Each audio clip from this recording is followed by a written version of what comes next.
In the heart of the Nether, a world forged from fire and despair, there exists a strange tranquility. Here the silent striders drift across molten seas, the sole witnesses to the land's eternal torment. They see all, yet they remain apart from the cycle of greed and death.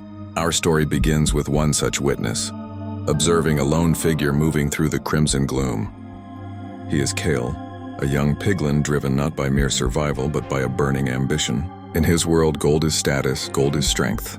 To prove his worth, he needed a legendary find. And then he saw it. A glimmer in the rock, a vein of pure gold richer than any he had ever dreamed. It was his chance, his destiny. With trembling hands, he struck the rock. The chime of his pickaxe echoed in the cavernous space, a sound of hope in a hopeless place. But in the Nether, every action has a consequence. The sound disturbed the slumber of the forgotten. From the shadows they emerged, the zombified piglins, their groans a chorus of ancient agony. Once piglins themselves, now they were mindless shells drawn to the living. They fell upon Kale, a wave of rotting flesh and rusted gold swords. Kale fought back, his crossbow singing, but for every one he felled, two more took its place. He was surrounded, his dream of glory turning into a nightmare of survival. The cacophony of battle was a dinner bell for the Nether's true predators. It began with a tremor, a guttural roar that shook the very ground. The great hoglin, a beast of pure muscle and rage, smashed through the rock, its eyes burning with primal fury.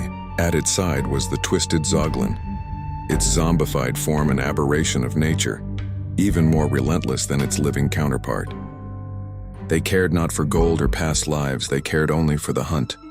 The battlefield descended into sheer chaos. Piglin, zombified piglin, hoglin, and zoglin clashed in a maelstrom of violence. Kale was no longer a warrior. He was a mouse in a stampede, dodging tusks, claws, and swords. As if the battlefield were not hellish enough, a new terror descended from above.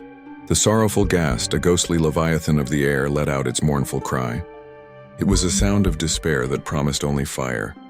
A volley of fireballs rained down, blasting the ground and turning the chaotic brawl into an inferno. Kyle saw his ambition, his gold, and his life about to be consumed by the flames.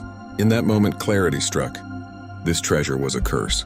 With a final desperate burst of energy, he scrambled away, leaving the monsters to their senseless war. He found a ridge and looked back at the inferno he had unleashed, the gold vein now buried under a pile of warring beasts. He had failed. He had survived, but he was broken, his spirit as barren as the landscape around him. And through it all, the silent strider continued its placid journey across the lava, a timeless constant in a world of brutal change. For in the Nether, the only true victor is the world itself.